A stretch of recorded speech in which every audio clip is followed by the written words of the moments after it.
Hello friend, welcome to your own channel daily stock. तो दोस्तों, इस वीडियो के अंदर हम टार्सन प्रोडक्ट के डिटेल्ड एनालिसिस के बारे में बात करेंगे और जानेंगे कि आपको टार्सन प्रोडक्ट के अंदर इन्वेस्ट करना चाहिए या नहीं।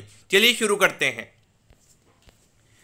तो देखिए, सबसे पहले हम ये जानेंगे कि ये कंपनी क्या काम करती है। तो देखिए, ये कंपनी लैबवेयर कंपनी है जो डिज़ाइन, डेवलपमेंट और मैन्युफैक्चरिंग, जो कंज्यूमेबल्स और रीयूजेबल्स होते हैं उसे अच्छे से डिज़ाइन वगैरह देना, उसकी मैन्युफैक्चरिंग करने का ये कंपनी काम करती है।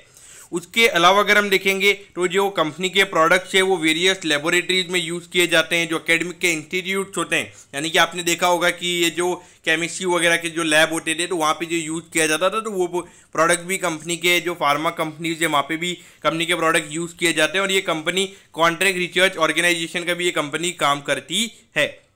तो देखा जाए तो यहाँ पे मेनली अगर आप देखोगे जो फार्मास्यूटिकल वाले एरियाज हैं वहाँ पे कंपनी के प्रोडक्ट यूज़ किए जाते हैं। तो एक तरीके से अगर आप देखोगे एक टिपिकल काइंड ऑफ ये फार्मा कंपनी हमें नजर आती है। इसका अगर हम मेजॉरिटी ऑफ रेवेन्यू की अगर हम बात करेंगे तो एक्सपोर्ट ओरिएंटेड ये कंपनी हमें नजर आती है।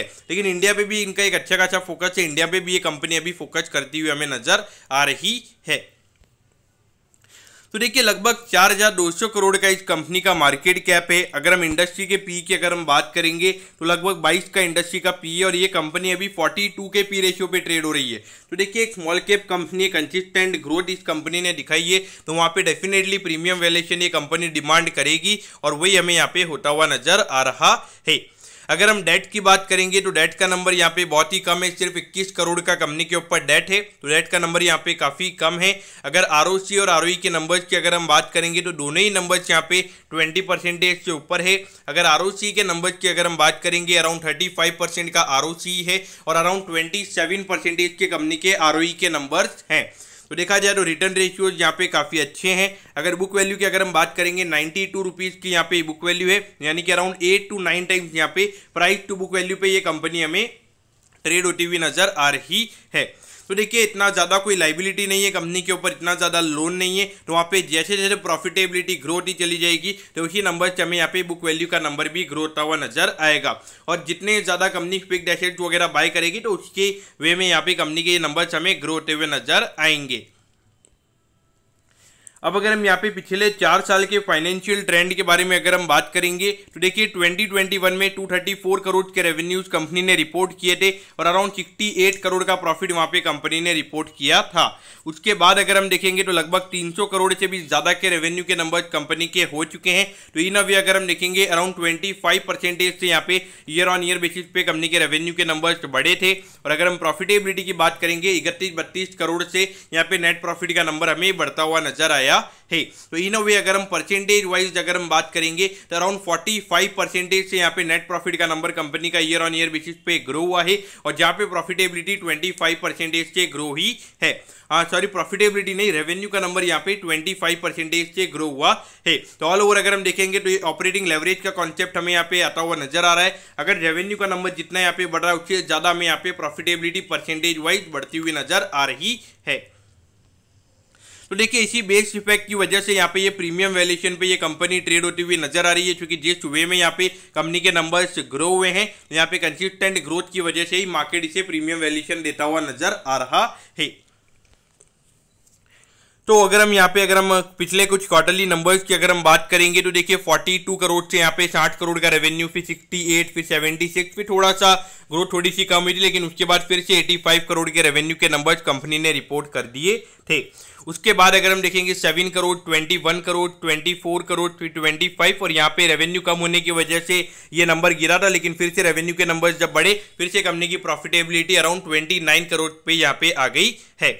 लेकिन आपने एक चीज पे यहाँ पे फोकस करना चाहिए कि ये कंपनी अभी छोटे लेवल पे काम कर रही है और वहां पर अगर हम नेट प्रॉफिट के मार्जिन की अगर हम बात करेंगे तो इन अ वे अगर आप देखोगे यहाँ पे जो नेट प्रॉफिट का मार्जिन है अराउंड 35% के नेट प्रॉफिट के मार्जिन हमें कंपनी के नजर आते हैं। तो देखा जाए तो ये नंबर हमें काफी अच्छा नजर आता है, क्योंकि 35% का छोटे लेवल पे इतना मार्जिन होना काफी अच्छी बात होती है। और जैसे जैसे यहाँ पे बिजनेस बढ़ेगा तो वहाँ पे डेफिनेटली 40-45% तक भी ये नेट प्रॉफिट के मार्जिन जा सकते हैं। तो ये दिखाता है कि कंपनी का एक कॉम्पिटिटिव एडवांटेज है और जो उनके कस्टमर्स है वो उनके ऊपर काफी ज्यादा डिपेंडेंट है।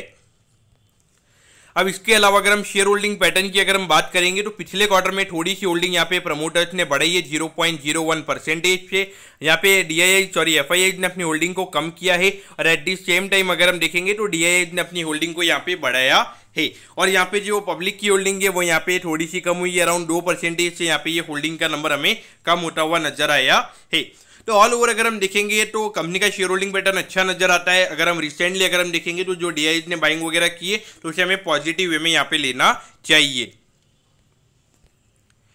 अब इसके बाद में अगर हम पीयर कंपैरिजन की अगर हम बात करेंगे तो देखिए स्क्रीनर ने इसे मिसलेनियस में डाला हुआ है तो उसका प्योर कंपैरिजन होगा नहीं। आप देखिए पॉलिसी बाजार, सीडीएसएल, तो ऐसी कंपनीज के साथ में यहाँ पे कंपैरिजन दिया हुआ है। लेकिन मेरे ख्याल से अगर आपको इन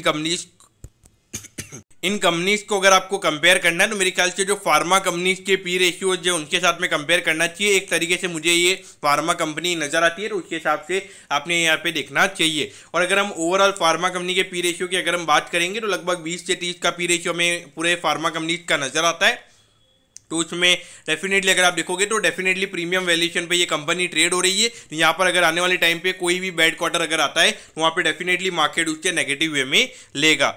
लेकिन देखिए अभी रिसेंटली कंपनी लिस्ट हुई है, अगर मैं देखूँ लगभग अगर मैं डेटा के हिसाब से देखूँ तो लगभग यहाँ पे 6 से 7 महीने कंपनी को लिस्ट हुए हैं। लगभग दिसंबर के लगभग पिछले साल ये कंपनी लिस्ट हुई थी। तो वहाँ पर डेफिनेटली जब नई लिस्टिंग होती है तो वहाँ पे प्रीमियम वैल्यूएशन पे ही आईपीओ के शेयर्स आते हैं। तो वहाँ पे डेफिनेटली जो शेयर्स है वो थोड़े टाइम के लिए प्रीमियम वैल्यूएशन पे ट्रेड होते हैं और बाद में जैसे जैसे मार्केट में करेक्शंस वगैरह होते हैं तो वहाँ पे नॉर्मलसी आ जाती है।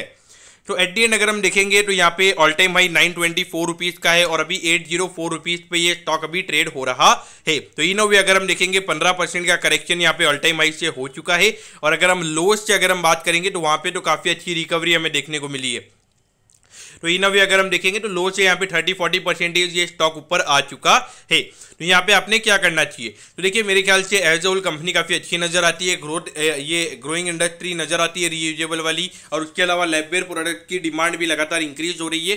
लेकिन जो थोड़ा अभी अगर हम देखेंगे वेस्टर्न कंट्रीज में जो थोड़ी अभी प्रॉब्लम अराइज हो रही है, जो इन्फ्लेशन की प्रॉब्लम यहाँ पे अराइज हो रही है, तो वहाँ पे थोड़ी सी ग्रोथ में वहाँ पे स्लो डाउन हो सकता है। तो उस पॉइंट ऑफ व्यू से अगर हम देखेंगे तो वहाँ पे इनके रेवेन्यू के नंबर्स में थोड़ा फर्क पड़ सकता है। उस पॉइंट ऑफ व्यू से देखा जाए तो आने वाले 5 या 6 महीने प्रॉब्लम्स लगती है, लेकिन उसके बाद में एक अच्छा फ्यूचर यहाँ पे नजर आता है। तो अगर long term point of view से इन्वेस्ट किया हुआ है बने रहिए। अगर इन्वेस्ट करना चाहते हैं तो इन्वेस्ट कर सकते हैं और अगर यहाँ पे थोड़ा और करेक्शन होता है तो ऐड करना चाहिए तो डेफिनेटली ऐड कर सकते हैं, क्योंकि यहाँ पे इतना ज़्यादा डेट नहीं है। तो एक तरीके से यहाँ पे थोड़ा इन वे अगर हम देखेंगे तो कंपनी यहाँ पे अच्छी नजर आती है।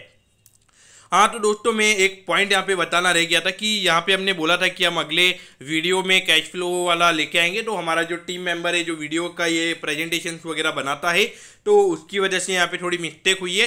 उसने वही डेटा डाल दिया था लेकिन हमारी टीम ने उससे कांटेक्ट कर लिया है। उसने बोला है अभी वो बिजी हो गया था तो इसलिए हमने वो अपडेट नहीं कर पाए थे। बाकी अगली बार से आपको वो चीज़ें देखने को मिल जाएगी। और ये जो पीयर कंपेरिजन है इसकी जगह आपको वहाँ पे कैश फ्लो का जो स्टेटमेंट है वो आपको देखने को मिल जाएगा। तो ओके दोस्तों, thank you, have a nice day.